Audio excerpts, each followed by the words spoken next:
इन हाज़ल कुरान यहदी लिल्लती ही अक़वम, इस बात की दलालत है जो आज हम माशरे के अंदर भुगत रहे।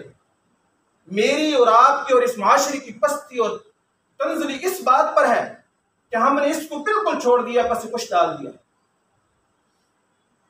अल कुरान हुज्जतुल लकुम व अलैकुम, नबी सल्लल्लाहु अलैहि वसल्लम बड़ी वजाहत के साथ फरमाते हैं, ये तो कुरान तेरी सिफारिश करेगा या तेरे खिलाफ खड़ा हो जाएगा। ये आज़ा उस दिन बताएंगे, ये बोलेंगे और मेरी और आपकी जबान बंद हो जाएगी। जिस तरीके से ये आज़ा बोलेंगे इसी तरीके से कुरान खड़ा हो जाएगा, मेरे मालिक इसने जिंदगी के अंदर मेरे लिए वक़्त नहीं निकाला था, लिहाजा मैं इसकी सिफारिश नहीं करता हूँ। दो सिफारिशें मेरे और आपके लिए जरूरी हैं, कुरान मजीद और नबी मेहरबान सल्लल्लाहु अलैहि वसल्लम। हम इन दोनों से नाबाल्द हैं, हम इन दोनों से दूर हैं। मेरी और आपकी जिंदगी इन दोनों से दूर है। तो क्या चीज है कि तीसरा ये कि समझ कर पढ़ना। मैंने और आपने समझ कर पढ़ लिया है। मुझे पिछले माह जो है ना साजिद भाई की कॉल आई थी, मेरा घुटना फ्रैक्चर हुआ था, मैं नहीं आ सकता। इस दफा भी मैं अभी तीसरा चौथा दिन में चलना फिरना शुरू किया, तो मुझे मालूम है कि मुझे इसको डिलीवर करने में थोड़ी सी मुश्किल पेश आएगी, लेकिन उसके बावजूद मैंने हाँ किया इस बात पर, इस वजह से। चौथा अमल क्या है? चौथा अमल यह है कि आप पांचवें अमल के बाद चौथा अमल यह है कि मैं और इस जब हम समझ लें तो फिर हम पूरी तरह इसके ऊपर अमल करें और डट जाएं और खड़े हो जाएं। अकामत किसको कहते हैं? खड़ा हो। मैं और आप इसके ऊपर पूरे तरीके से खड़े हो जाएं और लोगों को फिर क्या करें? बल्लिगू अन्नी वलो आया, फिर इबलाग करें, लोगों तक पहुंचाएं। ये नहीं है कि बस सुना है और मैं अपने उसके ऊपर चला रहा। मुझे वो नबी सल्लल्लाहु अलैहि वसल्लम की हदीस याद आ गई कि एक बस्ती को अल्लाह ने कहा, एक फरिश्ते को अल्लाह ने कहा कि इस बस्ती को ऊपर अजाब दिया। फरिश्ता वापस अल्लाह के पास गया कि या अल्लाह, तेरा एक वहां बंदा ऐसा भी मौजूद है जो तेरे पलक झपकने के भी नाफरमानी नहीं करता है। किसकी? पलक झपकने के भी नाफरमानी नहीं करता है। अल्लाह रब्बुल इज्जत कहते हैं कि ऐ फरिश्ते, पूरी बस्ती को उठाओ और इस एक बंदे के ऊपर दे मारो। क्यों? जब मुआशरे के अंदर लाकानूनियत थी, मेरे हकूक को अपने पांव के नीचे रौंदा जा रहा था, और ये मस्जिद में घुसकर अपनी एक अल्लाह में लगा हुआ, अपने अमाल को ठीक करने में लगा हुआ था। ये पांचों हक जब पूरे करेंगे तो फिर आप याद रखें कि मुआशरे के अंदर एक तब्दीली आपको नजर आएगी। मैं और आप वो मकनतीस बने मोहल्ले के अंदर जो लोगों को अपनी तरफ खींच करे, और वो मकनतीस इसके बगैर हम नहीं बन सकते। इन पांच कामों के बगैर हम मकनतीस नहीं बन सकते, हम लोगों को अपनी तरफ नहीं खींच सकते। याद रखिए, दोबारा दोहरा देता हूं, आप भी मेरे साथ दोहराइए। कुरान का पहला हक बावुजू होना। दूसरा हक क्या है कि इस पर पूरे तरीके से ईमान लेकर आना है, किस बात पर ईमान लाना है। मैं क्यों बार बार कह रहा हूं, मीडिया, सोशल मीडिया, ये बात बीच बीच में से आ रही है, ये जिहाद की आयात हैं, ये फलानी आयात हैं, इसको निकाल दिया जाए। इस बात पर पूरे तरीके से कुव्वत के साथ ईमान लाना है कि जो कुछ इसके अंदर मौजूद है मेरे लिए और आपके लिए इंतहाई जरूरी है, और इसके अंदर ता क़यामत तक न एक हर्फ की तब्दीली हो सकती है, न एक आयत को निकाला जा सकता है। इस बात का मुकम्मल तरीके से ईमान लाना। और तीसरा हक क्या है?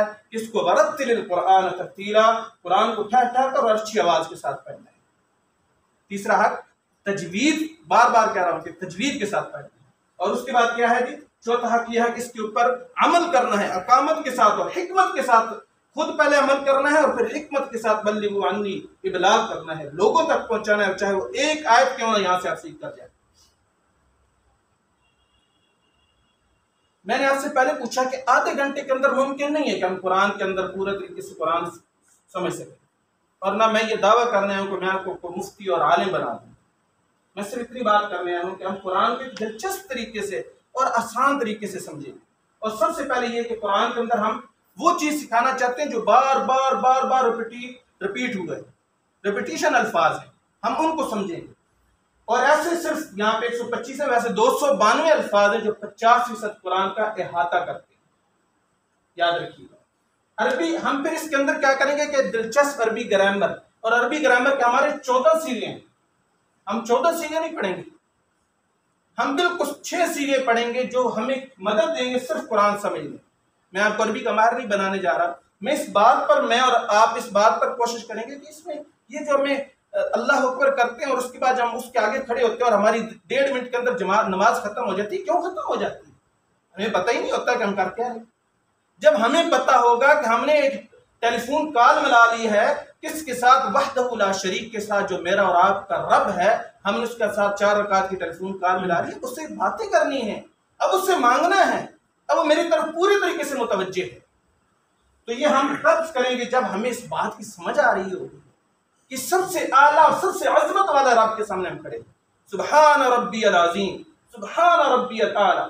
जब हमें ये पता होगा तो फिर हमारा सजदा लंबा होगा कि नहीं होगा? फिर इंशाल्लाह हमारा सजदा लंबा होगा।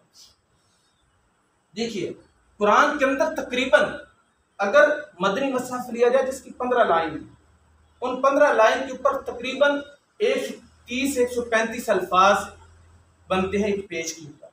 तो 600 सफ़ात है।